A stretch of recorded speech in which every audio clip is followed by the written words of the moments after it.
Ya, salam sejahtera untuk kita semua. Salam sehat dan bahagia.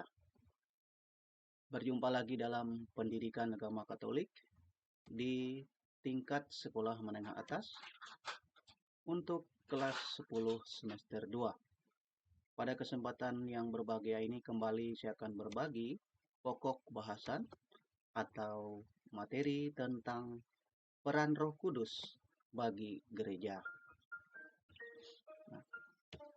Seperti biasa, sebelum pendalaman materi, kita perlu mengetahui kompetensi dasar dan tujuan pembelajaran.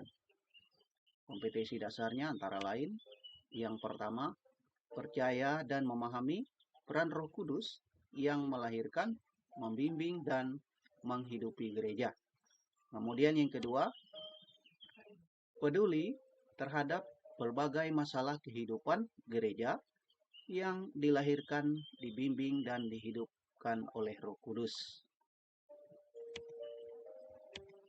Sedangkan tujuan pembelajarannya, pada akhir pelajaran, peserta didik diharapkan mampu, yang pertama, menyebutkan lambang-lambang Roh Kudus dan menjelaskannya.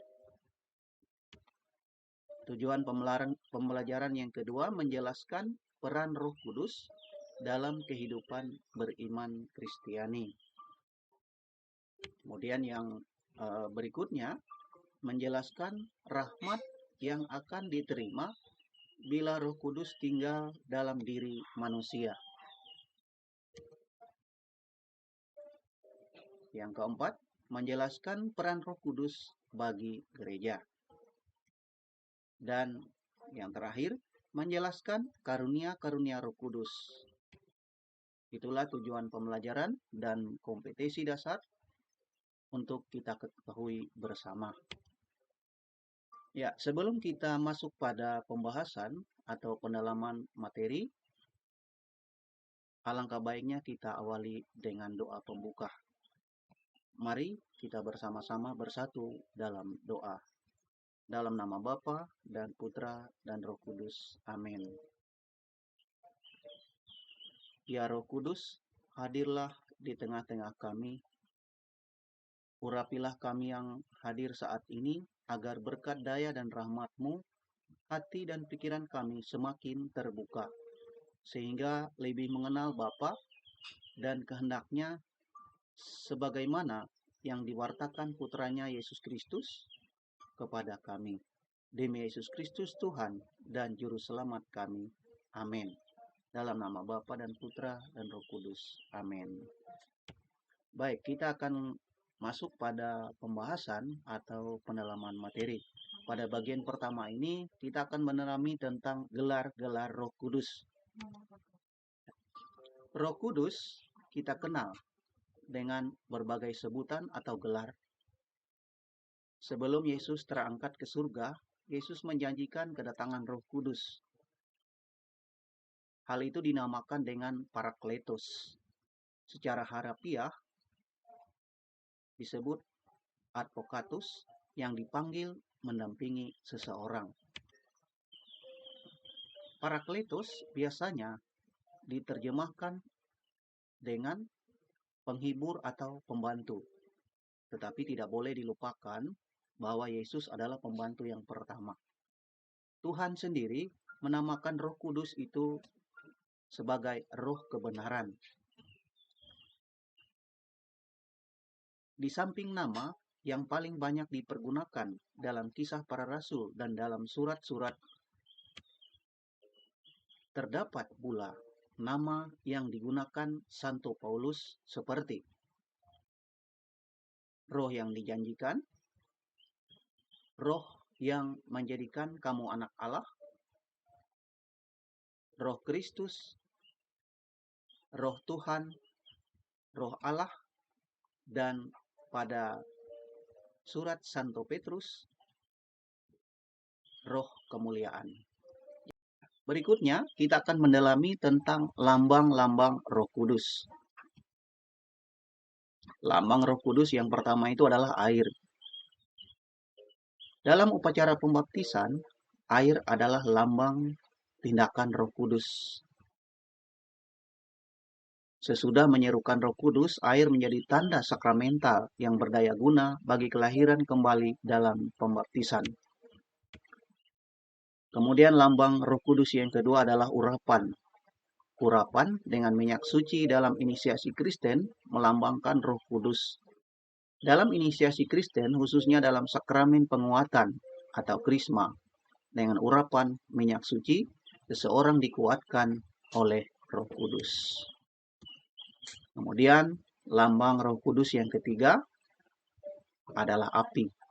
Api melambangkan daya transformasi Roh Kudus. Yang keempat, awan dan sinar. Awan dan sinar menjadi lambang penampakan Roh Kudus. Yang kelima, meterai adalah lambang yang erat kaitannya dengan pengurapan. Kristus telah disahkan oleh Bapa dengan meterainya. Kemudian lambang Roh Kudus yang keenam adalah tangan. Yesus menyembuhkan orang sakit dan memberkati anak-anak kecil dengan meletakkan atau menumpangkan tangan ke atas mereka. Atas namanya, para rasul melakukan hal yang sama melalui penumpangan tangan. Roh Kudus diberikan.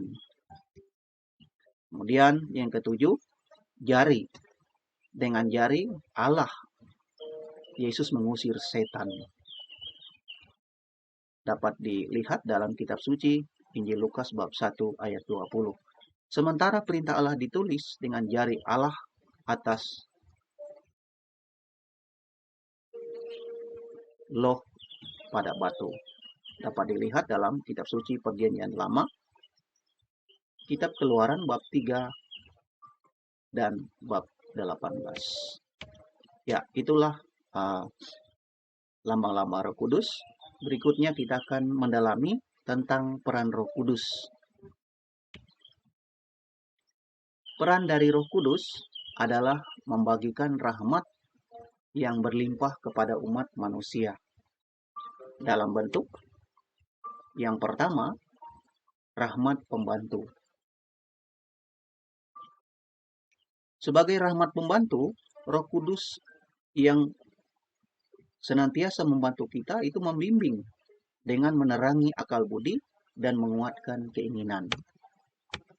Kemudian yang kedua, Roh Kudus tidak memaksakan kita, namun menghormati keinginan bebas kita.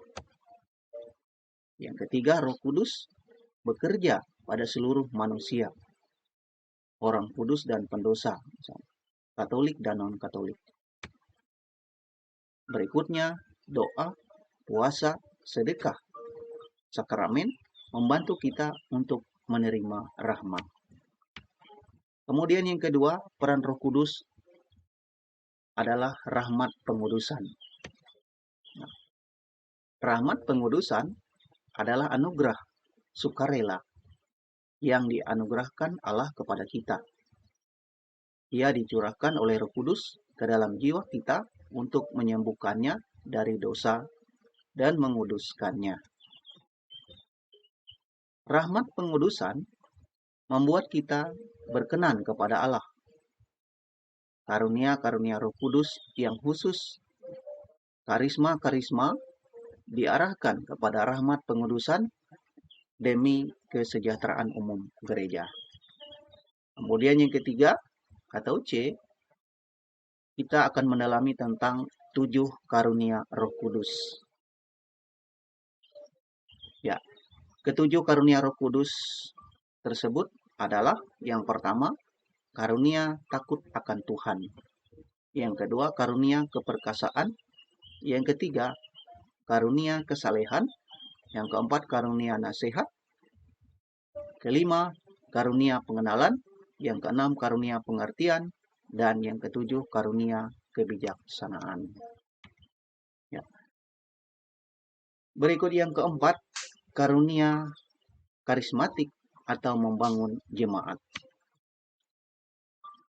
7 karunia pada dasarnya merupakan karunia yang diberikan secara khusus pada masing-masing pribadi dan ditujukan untuk menguduskan diri orang yang menerimanya. Selain karunia yang sifatnya pribadi perorangan, gereja juga menjelaskan tentang karunia-karunia karisma Roh Kudus yang bertujuan untuk menguduskan jemaat atau gereja, sebagaimana dijelaskan oleh Rasul Paulus dalam suratnya kepada jemaat di Korintus. Karunia-karunia karisma itu adalah berkata-kata dengan hikmat, berkata-kata dengan pengetahuan, iman, karunia untuk menyembuhkan, karunia untuk mengadakan mujizat, karunia nubuat, membeda-bedakan roh, berkata-kata dengan bahasa roh, dan menafsirkan bahasa roh. Nah, di dalam surat Rasul Paulus yang pertama kepada umat di Korintus, bab 12 ayat 28, mungkin lebih jelas menurut urutannya, yaitu yang tertinggi atau pertama adalah karunia sebagai rasul, sebagai nabi, sebagai pengajar, karunia melakukan mujizat, menyembuhkan, melayani, memimpin, dan untuk berkata-kata dalam bahasa roh. Nah, di dalam 1 Korintus bab 14, kembali Rasul Paulus menyebutkan adanya karunia berkata-kata dalam bahasa roh. Namun ia mengajarkan bahwa yang lebih penting adalah karunia untuk menafsirkannya. Dan karunia nubuat untuk membangun, menasihati, dan menghibur jemaat. Rasul Paulus mengajarkan bahwa di atas semua karunia itu, yang terutama dan terpenting adalah kasih. Kasih inilah yang mengingatkan kita untuk tidak menjadi tinggi hati dan sombong, atau menganggap diri lebih hebat dari yang lain atas karunia yang kita miliki. Sebab kasih itu sabar, murah hati, tidak memegahkan diri dan tidak sombong. Kasih yang rendah hati membuat seseorang yang menerima karunia Roh Kudus semakin menginginkan persatuan dan kesatuan di dalam gereja. Ya. Berikutnya kita akan mendalami tentang Roh Kudus memelihara dan membimbing gereja Katolik. Sama seperti manusia mempunyai tubuh dan jiwa, maka jiwa dan gereja adalah Roh Kudus. Pada saat Kristus mendirikan gereja di atas Petrus, ia mengetahui bahwa dibutuhkan Roh Kudus untuk menjadi jiwa gereja. Sebagai bukti perlindungan Roh Kudus terhadap gereja, maka dalam masa-masa sulit, Roh Kudus membangkitkan Santo Santa sepanjang sejarah gereja. Dapat juga dikatakan Roh Kudus sendiri yang berkarya sehingga gereja Katolik mempunyai begitu banyak orang kudus yang mencerminkan kekudusan Kristus. Roh Kudus bekerja pada orang perorangan maupun kelompok orang-orang yang percaya pada Kristus. Ada begitu banyak orang atau kelompok yang senantiasa merasa digerakkan untuk membangun sesamanya, sekalipun harus berkorban harta bahkan nyawa. Ada begitu banyak orang yang senantiasa merasa terpanggil untuk terlibat aktif dalam kehidupan menggereja dan memasyarakat, sekalipun tidak mendapatkan imbalan. Banyak remaja yang tetap bertahan imannya, sekalipun banyak tawaran dari luar yang menggiurkan, semata-mata karena merasa ada kekuatan yang membentengi dirinya untuk tetap setia pada Kristus. Itu semua karya Roh Kudus dalam diri kita. Jadi demikianlah materi yang dapat saya sampaikan dan bagikan pada kesempatan ini. Semoga bermanfaat dan dapat menambah wawasan, pengetahuan, sehingga semakin kuat dalam iman. Untuk mengakhiri pertemuan kita melalui media ini, kembali saya mengundang kita untuk bersatu dalam doa penutup. Mari kita berdoa. Dalam nama Bapa dan Putra dan Roh Kudus. Amin. Allah Bapa yang Maha Kudus, kami bersyukur kepadamu karena Roh Kudus yang telah Kau curahkan ke dalam hati kami. Kehadirannya dalam hati kami telah membuat kami menjadi baik kehadiran-Mu sendiri. Dan bersama Dia pula kami telah Kau lahirkan kembali menjadi anak-anak-Mu. Dialah penghibur dan penolong yang Kau utus dalam nama Kristus. Dialah roh kebenaran yang memimpin kami kepada seluruh kebenaran. Semoga Dia mengajarkan segala sesuatu kepada kami dan mengingatkan kami akan firman-Nya yang telah dikatakan oleh Yesus, agar kami selalu dituntun oleh firman-Nya. Demi Yesus Kristus Tuhan dan pengantara kami. Amin. Dalam nama Bapa dan Putra dan Roh Kudus. Amin. Sekian dan terima kasih. Sampai bertemu kembali dalam materi berikutnya. Salam sehat dan bahagia.